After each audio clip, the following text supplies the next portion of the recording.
I am a 30-year-old company employee, and my girlfriend Misato is 28 years old and works as a care worker. After shopping at a huge shopping mall in the mountains, she and I had dinner on the way and headed home. By that time, the sun was setting in the west and the area seemed to be turning vermilion.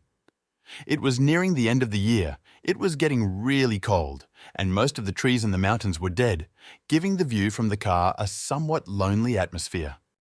After driving along a winding, one-lane mountain road for a while, I saw an old building on my right. The building was surrounded by dense dead trees, and even from a distance, it was obvious that it was a ruin, with cracks all over the place and ivy running through some parts.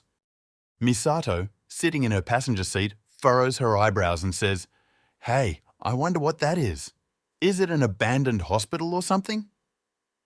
As I slowed down the car, I eventually saw a rusted iron gate on the right that appeared to be the entrance.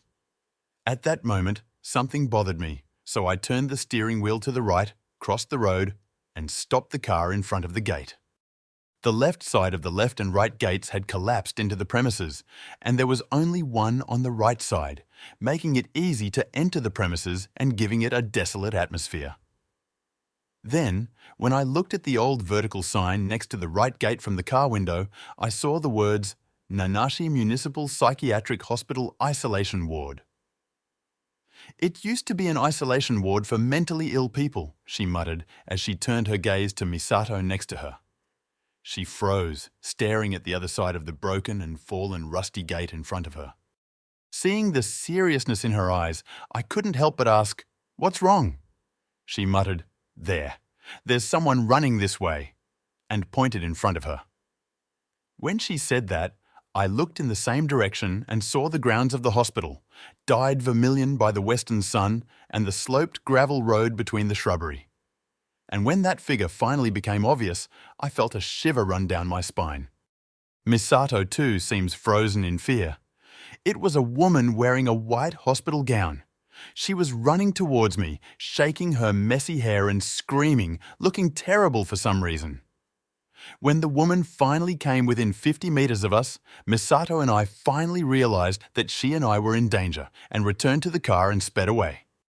The woman was right in front of the car, and in no time she was running up the hood, barefoot, and started banging on her windshield as hard as she could. Misato and I hurriedly started the engine and backed up the car. The force of the collision caused the woman to fall onto the road, but she quickly got back on her feet and started coming towards me again. I frantically operated the steering wheel, returned to the left lane, stepped on the gas pedal as hard as I could, and began driving at breakneck speed. After running for a few minutes, the woman was no longer in sight. Before I knew it, the car had left the mountain road and was driving on a flat prefecture road. The sun had already set, and the lights of the houses and shops lining the road were on. Misato said, "That woman, I wonder what happened. It wasn't normal." I looked at her, nodded silently, and looked out the windshield again. After driving for a while, I suddenly saw something behind me. A car driving by made a sound and honked its horn once. When I looked in the mirror in surprise, I saw a man driving the car behind me with a stern look on his face, yelling something desperately as he approached and then moved away. Partly due to the reaction from earlier, I think I intentionally slowed down the car. "Is the car behind me in a hurry?" I thought, so I turned on my turn signal to the left and pulled over to the shoulder of the road to stop. I was tired, so I didn't want to get into trouble. Then the car behind me passed me on the right side at a high speed. The driver was glaring at me until the end and was shouting something.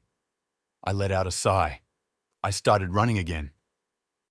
Then, after a while, I heard the sound of a horn again from behind.